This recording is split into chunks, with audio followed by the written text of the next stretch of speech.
As part of our Generation Next program, we are working with technical students from all over the country. Today we're working with horticultural students from Minuteman Tech in Lexington, Mass. The National Park Service has asked for their help in restoring a historic flower bed, and I'm going to give them a hand. So today we're going to be taking these daylily clumps and dividing them, and then we're going to be expanding them down the walkway so that we can fill in more spaces. And to help us out is Roger Cook. Hey, Hi. Roger. How are you? Good. Anyone know why we're dividing these? They're getting too big and they're going to be dead in the middle. There you go. We got the right answer. All right, I usually start making a cut in the middle, and then I'll take and divide it this way. And once more here. And that usually leaves me with 4 pieces.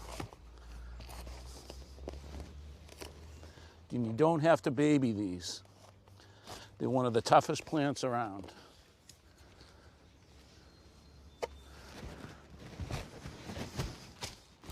So, how would you do it? Usually what I do is I dig up the entire daylily patch, and then I divide it outside of the hole and then place it where I want it. And like I tell the students, if you go to the garden center and buy one daylily, over time you can eventually place them in other parts of your yard. The great thing about it is when you divide them, you have friends, gardens, you give them some of yours, daylilies, and it goes over big time. Great idea. You ready to get to work? Yeah. No! We're here to meet Troy. He's going to be building the stone walls for our project house. Good morning. Hey Roger, morning. How you doing? Good. I'm impressed. When I build a stone wall on site, I have stuff everywhere. It looks like you have a really efficient operation. We got an extremely efficient process here.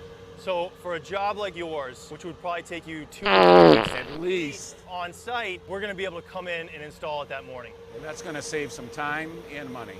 Show me around. All right, let's go. Well, Roger, this is your wall, and this is actually the back of it. Well, how do you build it differently than I do? All of our walls are built with molds and forms. It's a patent process, so I can't tell you all the details, but the masons, they come in, they set your stones face down. We set a grid of number 5 rebar, and we pour a 4,000 PSI concrete, which you're seeing here. You can see here the nice natural stone top of the wall. And this is the geogrid, which will be pulled out at time of install. Here's your wall, Roger. Look at this. It still has all its moss and patina left. It's a really nice looking section of wall. I can't wait to see it on site.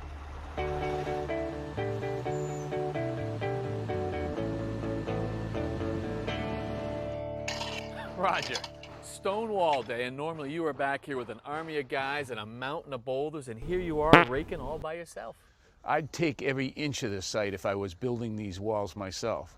But they're going to come in, and within an hour, we're going to have a whole wall set in place. I cannot wait to see this process. Neither can I. What we got left to do? Not much. The walls are in.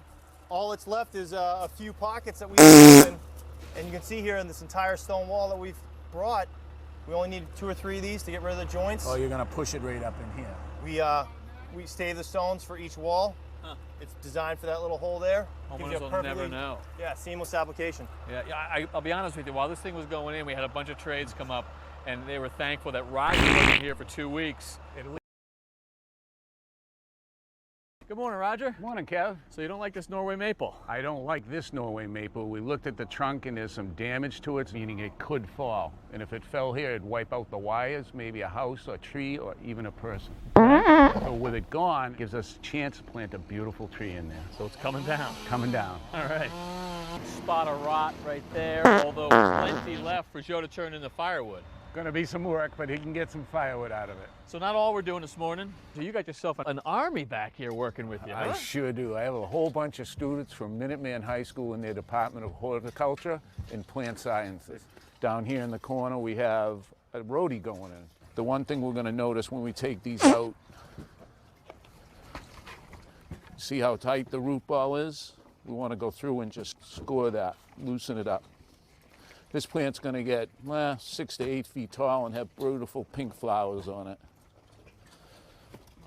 All right, let's set that in. How's that going? All right, I always like to turn the best side out to where we're going to see it from. Now I want to check the height and make sure that the root ball is just an inch or 2 higher than the surrounding ground, and that's perfect right there. All right, filling around it. We're going to make like a little dam all the way around the outside because we're going to fill this with water and it'll settle all the soil down in, okay? You want to take care of this and I'll go check on the other guys? Yeah, no problem. All right, Lola, this is a hydrangea. It gets 2 to 3 feet tall. It flowers from spring to fall with a reddish purple flower. The hole's really wide enough. We don't want to go too deep. That's perfect. It's going to be right about there. I think it's probably going to be like this. How's that look to you? That looks good. Okay, let's take and fill it right in then. That looks great. Just get it all, make a little dam around the edge to hold water and we'll be in good shape. How you guys doing? Good. Remember, not deep, wide is the secret to a good planting, okay? Roger, this corner was looking a little bare since you took that maple tree down, but clearly you've got a plan to fill it in. I do, Kevin. We're going to use 3 fruit trees to redo this corner. This one here is a peach. What are the other two? We got a Mac and a Granny Smith. 2 apples and a peach. I love it. And this is great. Shipped to you in a box. That's something.